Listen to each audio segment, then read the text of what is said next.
L'épisode du jour, c'est un petit sujet pour vous informer finalement sur à quoi ressemble un vélo lorsqu'il est sorti du carton. J'aurai l'occasion de vous faire une présentation de ce vélo une autre fois. Il s'agit d'un Moonraker Crusher R, certainement un des vélos en termes de positionnement tarifaire équipé du nouveau moteur Bosch CX et sa batterie de 800 Wh compatible avec le système PowerMore pour pouvoir aller chercher 250 watts supplémentaires, soit un vélo avec 1050 Wh embarqué, les mieux placés du marché. Mais le sujet n'est pas là, l'idée c'est vraiment de vous parler d'un vélo sorti du carton, à quoi ça ressemble une fois qu'on le déballe. Eh bien sorti du carton, voilà à quoi ça ressemble.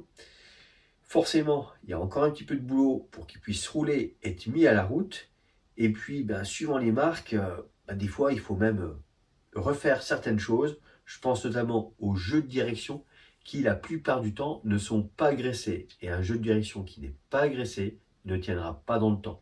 Le jeu de direction, il doit être rempli de graisse à fond pour pouvoir supporter l'usage par toutes les météos et puis surtout le nettoyage avec un jet haute pression, puisque oui, on peut laver un VTT, un VTTE au jet haute pression avec des jets haute pression pour le vélo, pas des hautes pressions pour les camions, mais on peut quand même utiliser un petit Karcher domestique. Généralement, les premiers modèles des marques sont tout à fait compatibles. On peut également aller à l'éléphant bleu ou dans n'importe quelle autre enseigne de jet haute pression pour nettoyer son vélo. Ça, c'est pas un souci. Nettoyer son vélo avec un jet haute pression, c'est tout un art, une technique. J'ai déjà fait des sujets là-dessus. Bon, revenons-en à notre sujet d'aujourd'hui, un vélo sorti du carton. Et bien voilà, on a généralement toute la partie train arrière qui est assemblée. On a le poste de pilotage qui n'est pas en place. Au-delà du poste de pilotage, on va avoir les réglages d'ergonomie, les différents branchements. Typiquement, la tige de selle est parfois préinstallée, mais parfois pas du tout installée. Donc là, il y aura aussi un gros boulot. Les pédales, la plupart du temps, il n'y en a pas dans la boîte à côté. La selle, parfois il faut la monter, parfois elle est déjà montée. Et puis la roue avant, généralement, elle est à côté du vélo, donc il suffira de la fixer sur l'axe de roue avant. Mais l'axe de roue avant, généralement, il est sec de chez sec. Donc là aussi, l'utilisation de pattes de montage et de rigueur. Un VTTAE est systématiquement livré, surtout quand il s'agit d'un vélo Bosch ou d'un vélo Shimano, avec un carton officiel de transport de batterie, puisque lorsque vous transportez votre vélo à l'arrière du porte-vélo, il va falloir démonter cette dernière, puisqu'elle n'a rien à faire sur le vélo pour des raisons de sécurité. Et du coup, vous avez un carton dédié pour le transport de cette batterie et puis le stockage hivernal dans un endroit sec et ventilé. Et puis, dans la boîte qui accompagne le vélo, on a généralement toutes les pièces qui ne sont pas montées sur ce dernier. Et là, si je prends cette boîte de chez Moonraker, tout à l'heure je vous montrais la roue avant, et bien je vais avoir le disque, je vais avoir bien sûr la selle, les différents manuels constructeurs. Donc il y a de la lecture, chez Fox, il y a un vrai manuel avec tout le guide de la 38. Et puis là, ce vélo, il est monté avec des roues Mavic. Et qui dit Mavic, eh bien dit Service Plus. Vous avez les valves tubeless pour pouvoir passer le vélo en tubeless, puisqu'un vélo en carton de transport sera toujours en chambre à air. Vélo en tubeless, il y a trop de risques que ça se déclipse pendant le transport. Si c'est du transport par avion, ça peut poser problème d'avoir les pneus gonflés, éclipsés.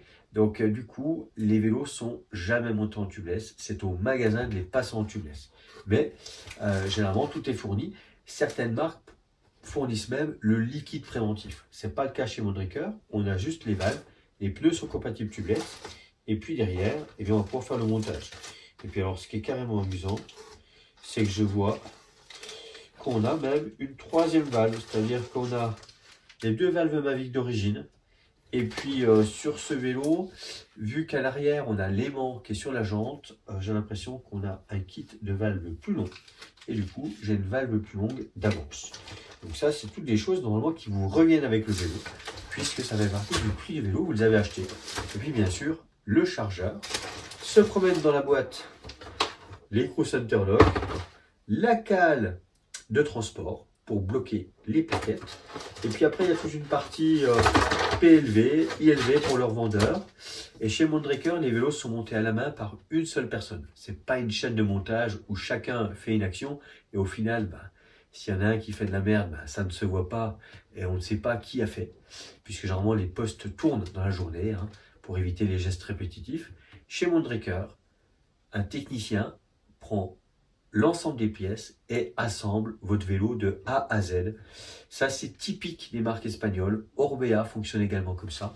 Et là, du coup, alors, je sais que c'est Diego HV, qui a monté le vélo. Et puis, c'est dur de lire l'écriture, mais bon, je pense qu'en interne, ils sauront reconnaître. Je pense que c'est Julie qui, elle, a emballé le vélo. Donc là, j'ai vraiment le détail de qui a fait quoi. Et ça, je trouve c'est assez top. Ça me rappelle, il y a une trentaine d'années, Cannondale, on avait la photo de la personne qui avait soudé le cadre, puisqu'à l'époque, les cadres étaient soudés main aux US. Et puis, bien sûr, il y a la selle qui sera à monter. Donc, toutes ces pièces sont fournies dans le carton et à disposition du revendeur pour faire un montage aux petits oignons. Et forcément, eh bien après, au-delà de tout ce montage dans les règles de l'art, avec clé anométrique, etc., et les bons lubrifiants, il va y avoir toute la partie configuration, puisque généralement, les vélos, il y a toujours des mises à jour à faire, etc., et des paramètres, etc. Donc, sur un VTT-AE, il va y avoir une grosse partie mise à jour pour que le vélo soit enfin prêt à rouler. Et puis, une fois que le consommateur, le client sera défini, eh bien, les réglages d'ergonomie, hauteur de selle, recul de selle, angle de selle, angle du cintre, des leviers, des shifters, de la tige de selle télescopique. Et puis, une fois qu'on a le pilote qui est bien posé, bien centré sur sa machine, là, eh bien, il ne restera plus qu'à faire le réglage des suspensions pour que le vélo soit opérationnel. Peut-être que je vous ferai une vidéo justement de la préparation d'un vélo neuf pour que vous ayez une idée de tout ce qu'il va falloir reprendre, ajuster, améliorer. Et puis, bien sûr, je vous ferai une présentation détaillée de ce vélo. Et puis ensuite, forcément, du test terrain. En tout cas, j'ai hâte de tester la nouvelle mouture de cette motorisation. Et puis, de voir comment ça fonctionne au niveau du châssis, au niveau suspension. Je roule déjà avec plusieurs Mondraker et je trouve la géométrie carrément top. Donc, je pense que je ne serai pas déçu sur cette machine à grosse autonomie. Puisque mes autres Mondraker, j'ai le petit Sly avec le petit moteur SX 400 plus 250. Donc là, forcément, c'est pas la plus grosse des autonomies. Et puis après, j'ai les Crusher qui, eux, sont en EP801 avec les batteries en 720 Wh. Mais par contre, en termes de poids, efficacité, ces petits Crushers sont vraiment top aussi.